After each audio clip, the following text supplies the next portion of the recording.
जय श्री कृष्णा। धार्मिक व्रत कथा में आपका दिल से स्वागत है। आज मैं आपको हनुमान जी की और मंगलवार की व्रत कथा सुनाने जा रही हूँ।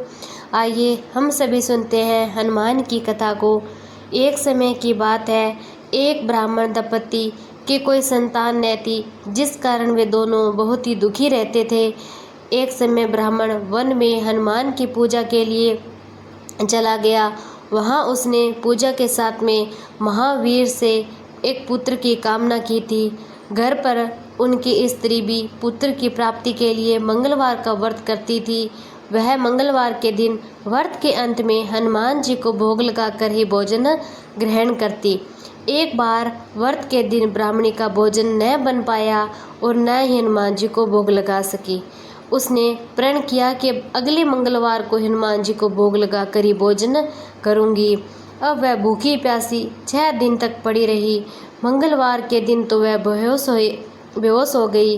हनुमान जी ने उसकी निष्ठा और लगन को देखकर प्रसन्न हुए। उन्होंने आशीर्वाद दिया स्वरूप ब्राह्मणी को एक पुत्र दिया और कहा कि ये तुम्हारी बहुत ही सेवा करेगा। बालक को पाकर ब्राह्मणी अति प्रसन्न हुई। उसने बालक का नाम मंगल रख दिया। कुछ समय उपरांत जब ब्राह्मण घर आया तो बालक को देखकर पूछा कि कौन है। पत्नी बोली कि मंगलवार व्रत से प्रसन्न होकर हनुमान जी ने यह बालक हमें दिया है। बालक को अपनी पत्नी की बात पर विश्वास नहीं हुआ। एक दिन मौका देखकर ब्राह्मण ने बालक को कुएं में गिरा दिया। घर पर लौटते ही ब्राह्मणी ने पूछा कि मंगल कहाँ चला गया। तभी पीछे से मंगल मुस्कुराकर घर आ रहा था। उसे वापस देखकर ब्राह्मण आश्चर्यचकित रह गया। रात को हनुमान जी ने उसे सपने में कह दिया और बताया कि यह पुत्र उसे उन्होंने ही दिया है। ब्राह्मण सत्य जानकर बहुत ही खुश हुआ।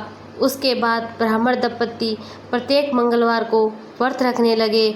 जो मनुष्य मंगलवार का व्रत कथा को पढ़ता या सुनता है और नियम से व्रत रखता है, उसे हनुमान जी की कृपा व सब संकट दूर होकर सर्व सुख प्राप्त होता है और हनुमान जी की दया का पात्र भी बनता है।